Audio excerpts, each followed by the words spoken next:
And hello, good afternoon in London and in Europe. Good morning in the States. Good evening in Asia. I'm Isabel, and I'm here with Lauren Razavi. Hi, Lauren. Hi, Isabel. Thank you for having me again. Ah, my pleasure. These are fun to do. I think we're getting in a groove. Guest first. How about you tell our lovely LinkedIn audience who you are and what you're about? Sure. So, my name is Lauren Razavi, and I am a writer, speaker, strategist, advisor. I hold many different titles with the work that I do, but everything that I do is focused around digital nomads, work from anywhere, and borderless living. I've been a digital nomad myself since 2013, and I've been a remote worker since 2010. And I have written a book on digital nomads, which is called Global Natives. And I do a weekly newsletter at the moment. So I'm basically a human resource of all things work from anywhere. You are indeed, and you're often my human resource. Where should people go to find your work? The best place to reach me is LRAZ, LRAZ or Z, depending on your Your preference. country? But yeah, lraz.substack.com. That's my weekly newsletter, which is called Counterflows, and it's completely free, and it's just a sort of breakdown of everything that's going on in the world of work from anywhere every week. Excellent. And hello to everyone already in the comments. I love seeing all the countries you guys are from and already seeing a lot of opinions. So I'm getting the sense that it's going to be a fascinating and heated conversation today. So I'm Isabel Hogol. If you follow me here on LinkedIn, you might know already who I am, but I was an editor right here on this platform on LinkedIn for a long time.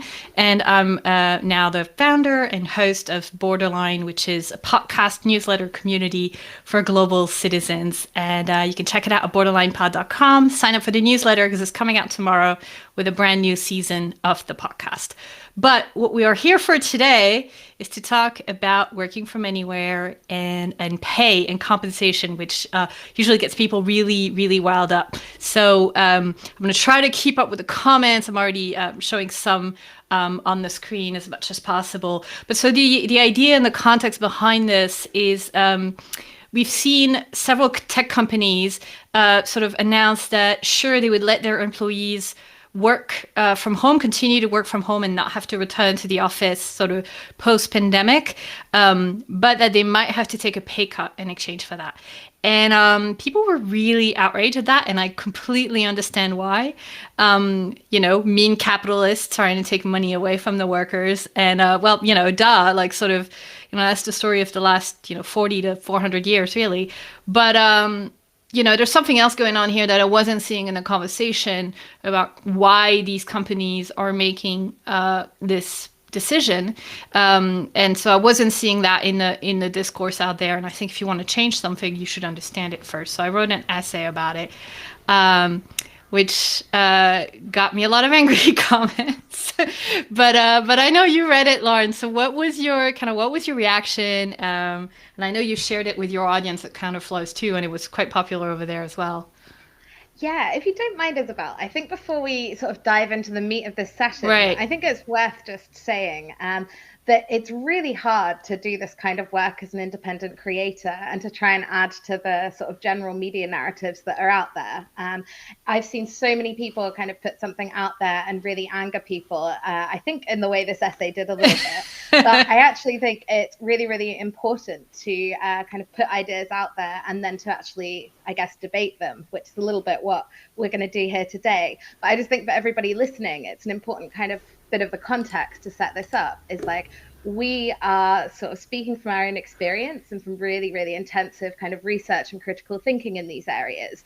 And actually, a lot of the time, it's really, really important to just kind of give language and start these conversations. So, my humble request to everybody tuning in today is just to keep it really civil and tell us what you think. But please don't be too angered. I think you're going to find that there's a lot of nuance to our perspectives that are very much based on experience.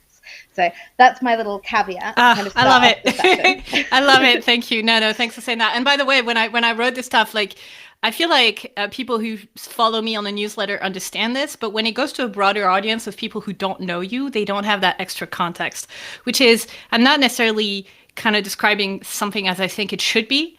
I'm just kind of putting it exploring an idea that hasn't been explored and I feel is missing from the conversation. That doesn't necessarily mean I agree with all of it, as we'll explore. Um, Yeah. yeah. So let me get back to your original question then, Isabel. Maybe just actually for anybody who hasn't read it, let's recap a little bit. So I know in your essay you tell the story of Saba, who is a software engineer earning 140K per year in San Francisco. And the example is Saba moves to Nebraska and new neighbor Taylor was hired locally, same Mm, job, but earns 85K per year. And this creates pay inequity, which is already a really, really big problem, especially in the US. And I certainly see that on a sort of national micro level, work from anywhere definitely makes this problem worse, this sort of larger area of pay inequity. But I don't think companies kind of creating new kinds of pay inequity based on location is the right answer to this problem. And I don't mm, think that's what you were saying in your essay either, that is the kind of right way of doing things. But there's a lot of weeds, I think, for us to get into here in terms of what the potential fix is for some of these inequities that are coming around, thanks to work from anywhere, sort of how we can deal with those.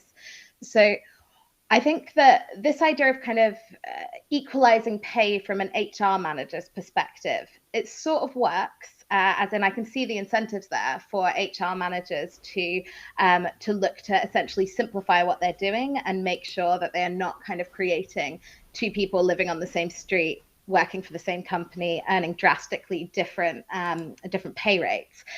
However, I think that in order for this to be the solution that HR managers use, they have to be really certain that they're not going to lose their talent to competitors or indeed to the world of freelancing. And I think it could be quite a flawed assumption to think that workers won't respond by simply moving their employment elsewhere.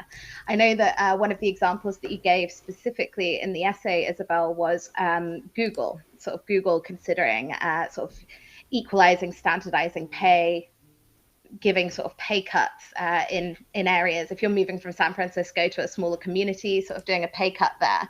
And I think it's really interesting to note that 60% of Google's workforce is already freelance. And that's actually changed over the last sort of 10 to 15 years. So things are mm, kind of moving in that direction. And speaking from personal experience, when I've done these big tech contracts, I'm paid significantly more as a freelancer than I would be on staff, and I have to deal with a lot less bullshit because I'm not involved with the kind of internal politics of that organization. Um, of course, this creates another problem and potentially another inequity, which is the lack of traditional benefits. If the solution for an individual worker is to go from being a staffer into being a freelancer, there are a lot of drawbacks globally to freelancing at the moment. But you do get some other benefits, not the traditional ones. So you get flexibility and you get that control over your location. And I think it's really relevant to know, and I'd love to dig into this a little bit more in the conversation, but a lot of the time, essentially what's powering that, essentially what allows somebody to go freelance and then take advantage of a different location is a European or an American passport, like directly your passport power and the language that you speak, whether you speak a lingua franca like English, like French, like Spanish. These are the most powerful tools for actually being able to take advantage of global work opportunities. And I think we've probably both got some things to say on that. So perhaps we'll go back to that in a bit. But yeah, that's kind of, I guess, my initial reaction to some of the issues that come up in the essay. Yeah, and the essay, again, was about a very specific, kind of situation where you have people who are, full-time employees of a company, who are able to work remotely, and then who might move to a very, very distant community with a very, very different expenses, all of that. And you cite the completely fictional example that I made up of, Saba and Taylor, but I actually had people from Silicon Valley comment to me and be like, 140K isn't that great a salary. And I'm like, what planet do you live on? Because yeah, I know it doesn't make you super wealthy in San Francisco, but it's something like already twice the median salary in San Francisco, and a lot more than that, even just in the U.S. without even talking about international mobility. So I think the issue that we're seeing here, and it's interesting, it's often like that in the labor market. It kind of the people that are making waves are in the thin end of the wedge is kind of like, privileged employees in industries where they have the power to contest what their employers are doing, and they have the power to go change and go for a different employer, or go live in a van or move to somewhere where cost of living is cheaper with a San Francisco salary. Those are all privileges, but essentially what's happening to them, and what I found fascinating, is the same thing that's happened to people in the manufacturing industry and all of that, is if your work can be done from anywhere, just in the same way that an auto worker in Detroit, suddenly their work could be done in China or in Turkey or in Poland or wherever.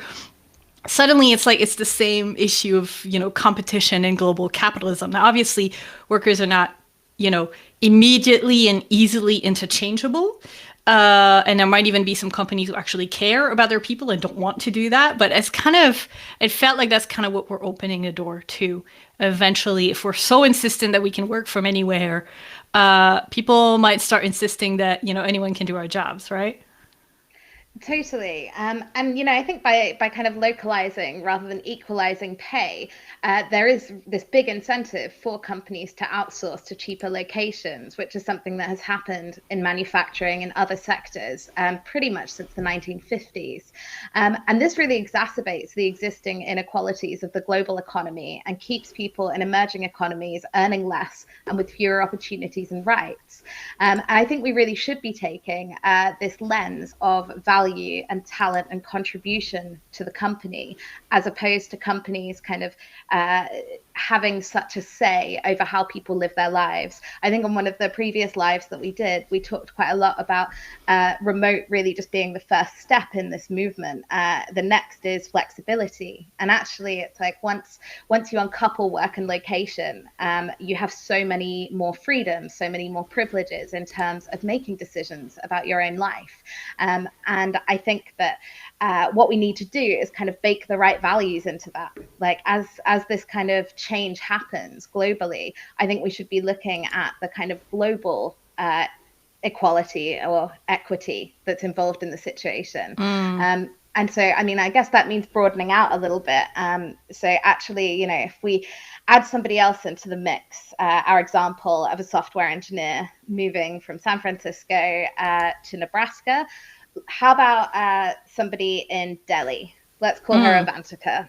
So right. Avantika has the same abilities as her colleagues in California, and she creates as much value for the company. But in the current global economy, she's probably paid a salary of about 10K per year, which is what a software engineer in Delhi earns, while her colleagues in San Francisco will be paid 150, 140K for that same contribution.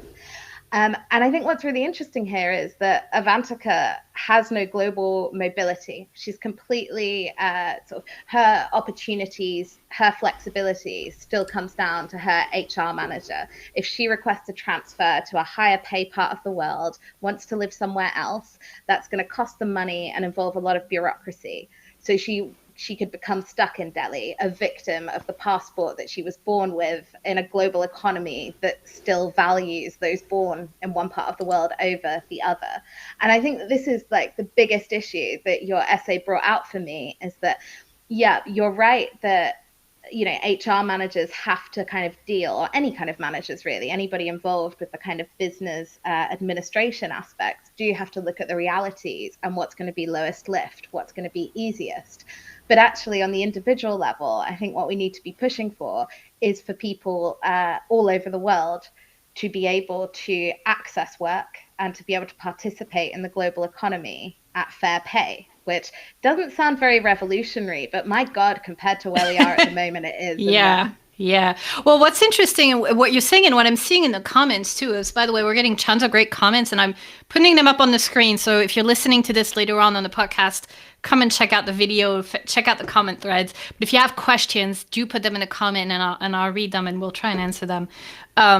What I think is really interesting in a lot of comments that we're seeing is people are thinking, through their individual lens, because that's what we're seeing, right? We're like, well, I'm not using the office, so it's cheaper real estate wise, they're not feeding me. I'm more productive. I put in more hours, and so everything says actually I should be even earning more, when I'm working from home. But that's kind of ignoring what you are in a broader, much broader global system of capitalism, which, the work, as you say, the work from anywhere trend kind of, all of a sudden makes you very aware of, in a very I can't say that word, accelerated way. So, you said something really, that should be really basic, which is, anyone around the world should be able to have access to all sorts of work. Again, we're talking about, knowledge work, which can be done remotely. That's not the case for everything. And with fair pay. And then so the question becomes, what is fair pay? And how do we calculate it? I had a couple people comment on the article, and then I was talking with a friend who works in HR, about a system that could kind of help, which actually is used a lot in the nonprofit and government sector in the UK and other places. So for once, the private sector might want to take a leaf off of what's going on in government, but which is to separate work, the value of the work that you're performing, and the location. So your salary has two parts. Essentially, it's got, here's what we think the work is worth.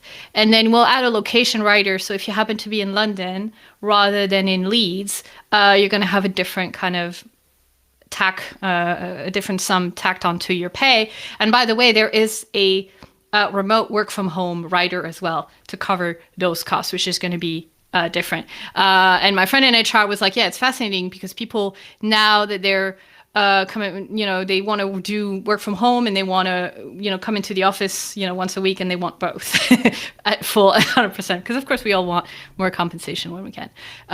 But so how would you think about calculating,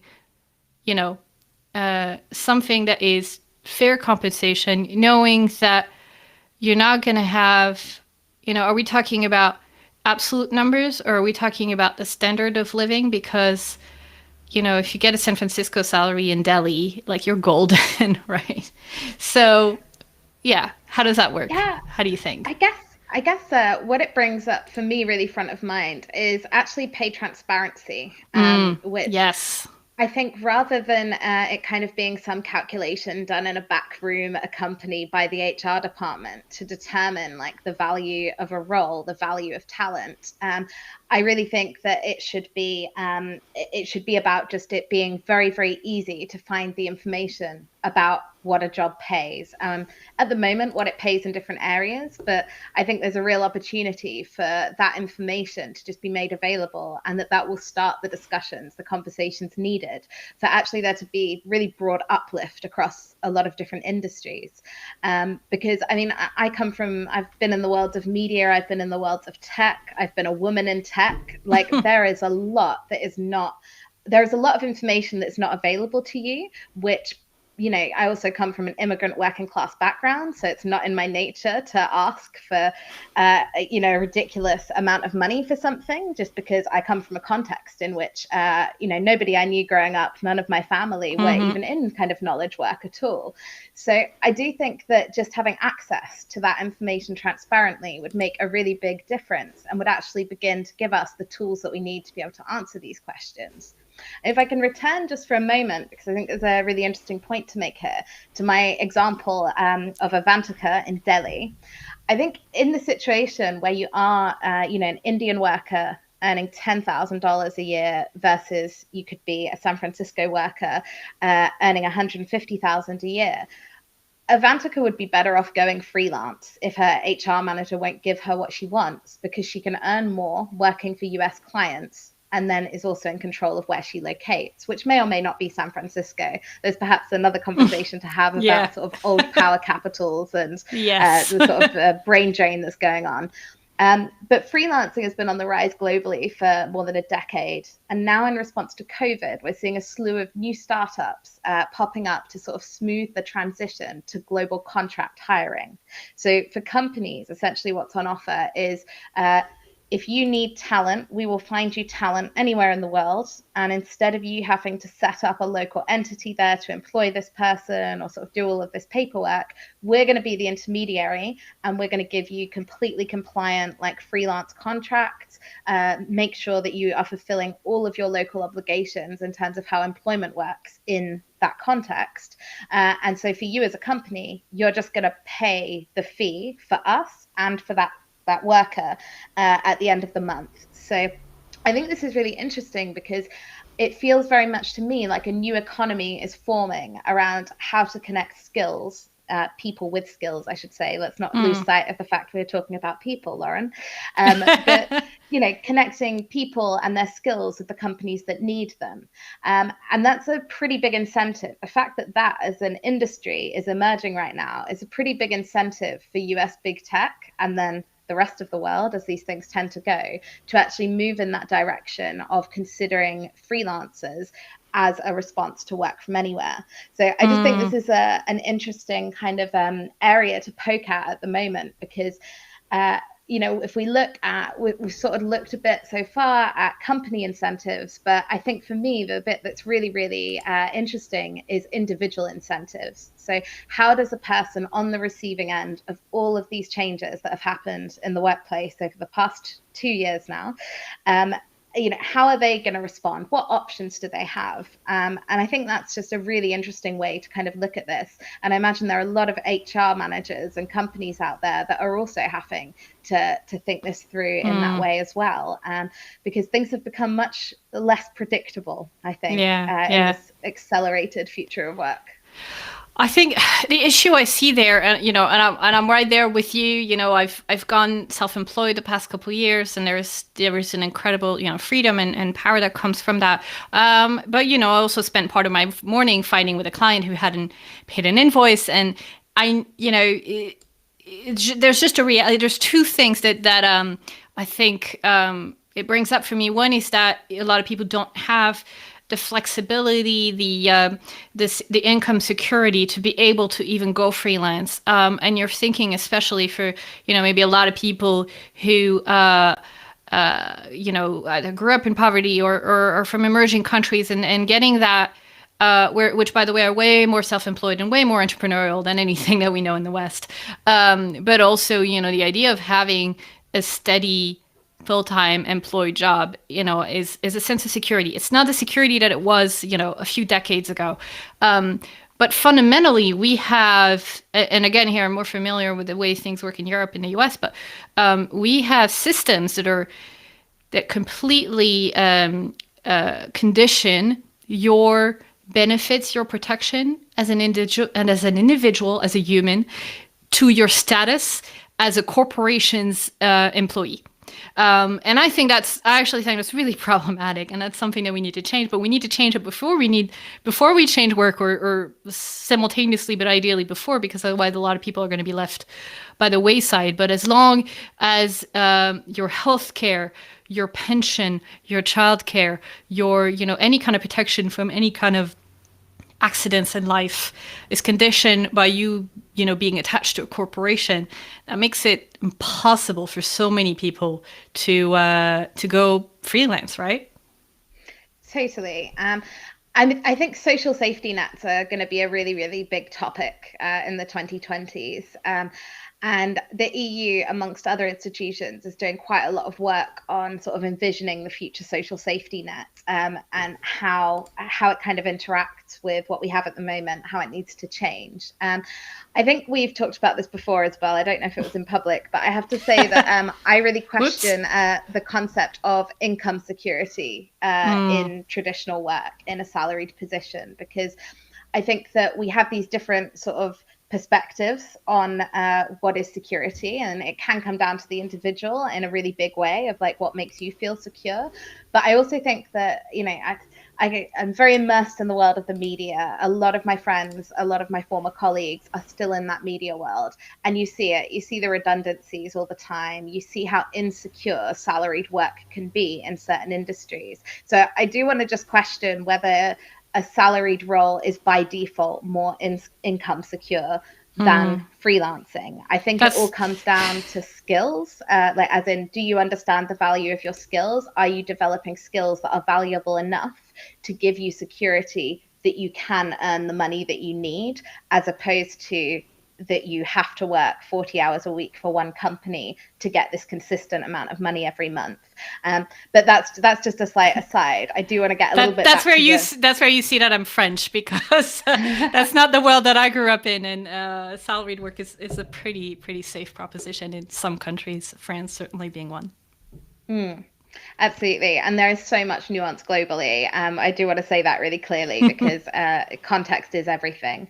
I do just want to kind of come back to social safety nets for a second, though, and just point out that there are now global private companies kind of entering this space as well. And they're doing it with a conscience, or at least some of them are, in the sense of like, actually trying to figure out how to scale some of the world's best kind of social safety net systems to become more of a like opt-in service. So just as an example, the company Safety Wing, who are friends of mine, they're sort of a nomad health insurance company, and they offer global health cover. And they're essentially just a layer on top of what exists at the moment, so that you can pay a consistent fee, which is pretty much the same as you'd pay into most European, it's even less than some European countries, sort of social security system for healthcare. So you're paying maybe, so for example, in the Netherlands, it's about €150 per month you pay in. And there are Safety Wing packages that are pretty much the same rate. A friend of mine in Germany recently told me she's paying €400 a month into her healthcare, which seems like a lot. But my point is just that it's a lot less than in the US. I think their premiums are insane. yeah, I don't think America is the guiding light on anything to No, do with no, social safety not nets on this. or benefits or anything like that. But yeah, I just kind of wanted to point out that I suppose there's this new kind of way of doing things that's emerging, where essentially for the same amount that you would pay into a national system, you can pay into a global system instead and receive those same benefits. And there are obviously going to be a lot of questions if that continues to bubble, if there becomes a lot of kind of competition in the space, if it essentially becomes a capitalist free-for-all.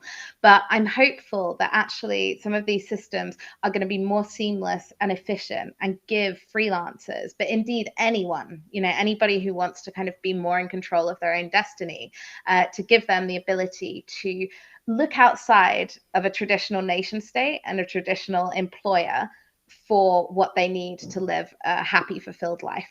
The one thing I'm going to challenge you on that, and I mean, you know me, I'm all about living, beyond the nation state, and trying to imagine global systems. And I'd love to see a global system like that works.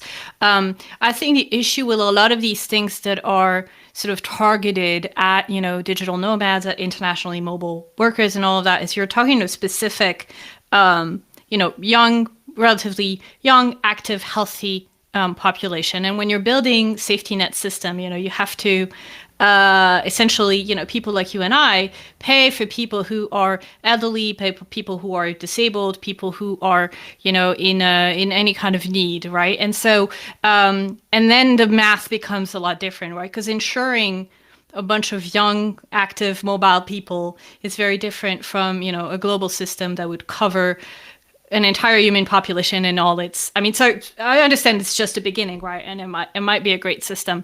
And again, that's my French, that's my continental European side. Not at all. I would love to think of a system that actually is not capitalistic, doesn't go through the private sector, but is also not limited by the nation state. I don't know. Maybe the EU is the right place to start, or some kind of pan continental organizations.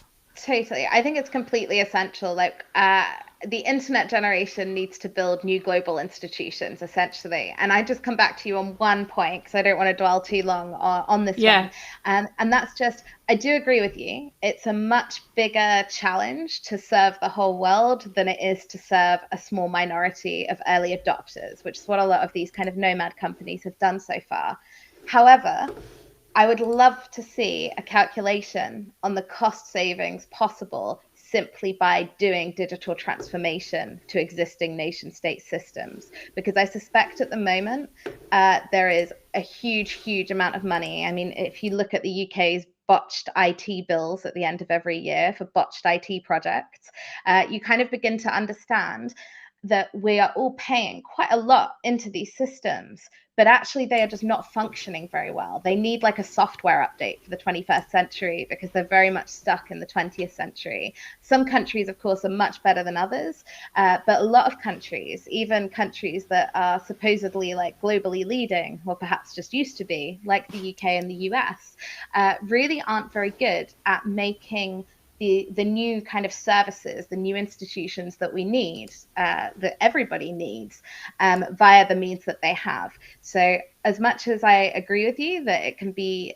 dangerous for everything to go into the hands of private players, I do also think that it's absolutely essential to be building new things in order to kind of face some of these challenges, because we're like 21 years into the 21st century now. I think the old hats have had their chance to try and like make things as good as they can be, and they're doing a really poor job. COVID has definitely underlined that. So it's time for something new. And if you allow me one little plug, Isabel, Yes, go ahead. if you are interested in these issues, if you're interested in building tomorrow's institutions, please go to plumia.country. That's Plumia. I can't spell. Plumia.country, which is a nomad project. We are basically coming together to explore the idea of trying to create a country on the internet, which would be a completely non-profit, non-private sector thing, in order to advance some of these ideas and try to actually build some of that global infrastructure that Isabel and I are talking about. Yeah, and I'll definitely try and get one of your friends from Plumia on the podcast at some point to explore this deeper.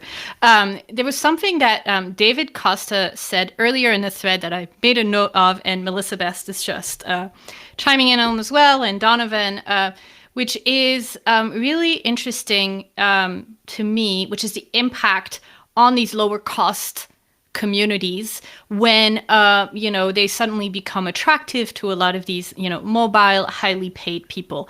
And we certainly saw how Bali suddenly became the center of digital nomads, and but you're also seeing it in smaller communities in the United States where housing and all of this is quickly going up.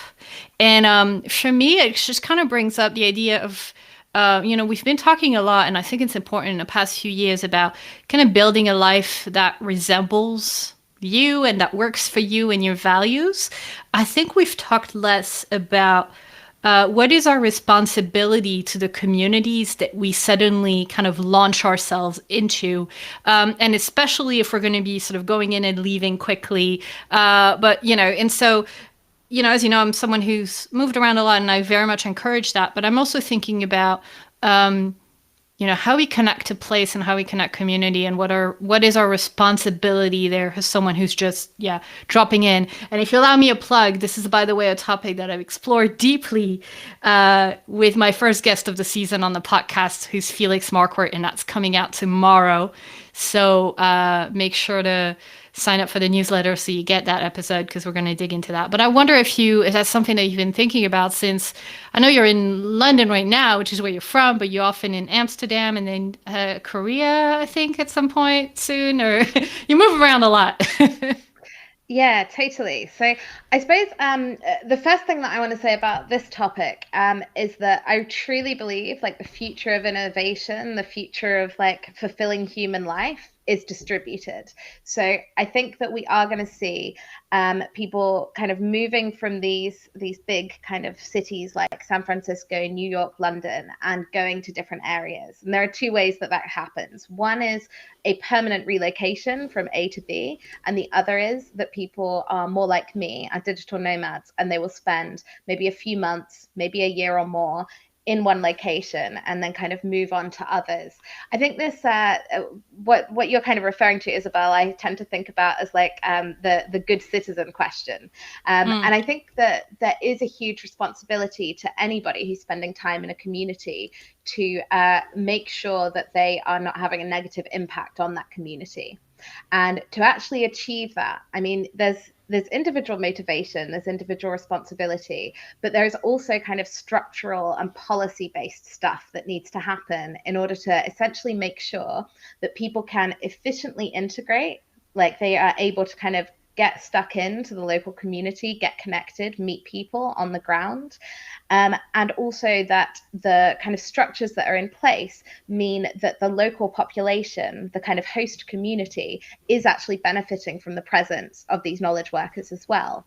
I think an interesting point to kind of bring up on this is that we do often, I think everybody often in the kind of circles that we're in, this kind of future of work circles as well, I do think that we have a tendency to take a very Western-centric perspective on essentially like what's happening in the world. So we kind of see it, and you see a lot of this reporting now that digital nomads have kind of gone mainstream as a media idea. This whole like, oh, a bunch of white people are going to like a developing country and they're making everything worse and they're changing everything and it's very, very bad. And that's kind of where it stops. Like there's not a lot of solutions journalism going on this and how we actually navigate it. But I think it's really vital because this is not a short-term trend of people from wealthy nations going to emerging economies. Actually, we're just entering this kind of time of increased global mobility. It's an interesting example that I think about, and this relates really directly to work, is that even before COVID, software teams were being assembled in like Krakow, Poland for CEOs or like sort of C-suite execs in London. And therefore, the kind of if you want to build a software company in a big sort of Northern European city, one of the best places that you can go to find the talent that you need now are Eastern European cities that have been these kind of hub destinations for quite a few years. And I think this is really interesting because what we're seeing now is salaries, particularly in software engineering in Poland, in a city like Krakow, are going up really quickly. And of course they are, because those people are just as talented as the software developers that you find in London. And actually, if there's more demand, those salaries are going up. But what I think is often missed in these conversations is as these more sort of emerging economies develop, their people can also take advantage of the global mobility to go and base where they want. So I think it's really interesting that you see in the Polish example that technology and kind of a sense of outsourcing before COVID has really aided local economic development, especially in terms of building a business innovation startup kind of ecosystem.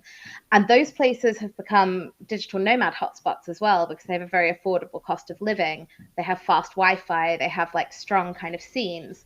And actually, we're beginning to see Polish knowledge workers. I've certainly like seen them popping up in Southeast Asia or in Amsterdam. So I think that it's really just important to realize that, yes, right now it is majority sort of wealthy nation citizens, high passport power countries that are able to kind of take advantage and truly work from anywhere. But it's not going to be that way forever. And it's happening really, really fast. So I think we have to think about integration as this kind of like cultural exchange and a constantly kind of moving thing, which is really going to shape kind of the conversations that we're having, I think, over the next couple of decades. And I'm really looking forward to seeing that world, which would, and going back to what we were talking about earlier, which means less passport discrimination and more freedom of movement for all, wherever they come from. And unfortunately,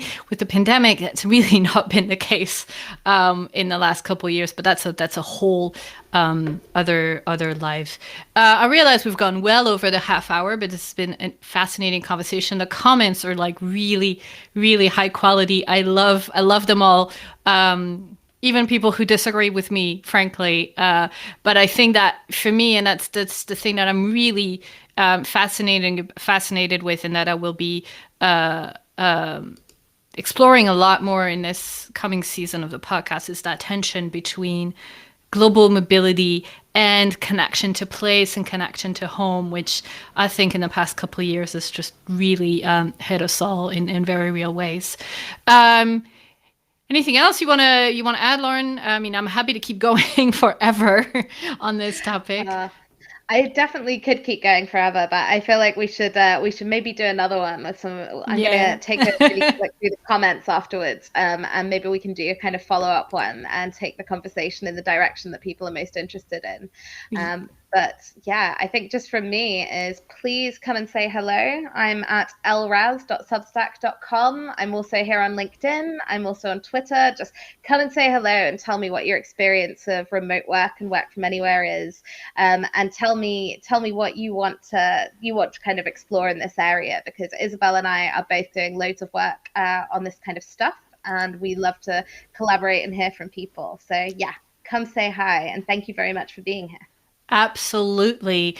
Please do. Please say hello. You can go to borderlinepod.com to sign up for the newsletter, or drop your email in the comments or in the DM, and we'll sign you up. We'll do the work for you.